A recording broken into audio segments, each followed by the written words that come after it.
Hey everyone, and welcome back to another video. And in this video, I'm going to show you how to convert USD into Baht on PayPal. Now this video is going to be particularly useful for individuals.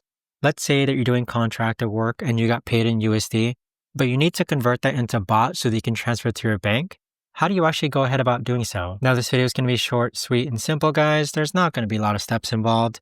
Now, in order to do this, what you're first going to do is log onto your PayPal account. Next, where it says Manage Money, click on this drop-down menu and then click on View Money page. Now, on this page here, you're going to see a list of your currencies. Next to where it says US dollar, click on Convert Currency. And then from here, you need to change the to country to THB or Baht. Once you've done so, just simply click on Next, and there you have it. But that right there, guys, is the best and easiest way that I know of to actually go ahead and convert your USD into Baht on PayPal. If you guys know of a better or easier way to actually do this, let me know in the comments down below. I would love to know.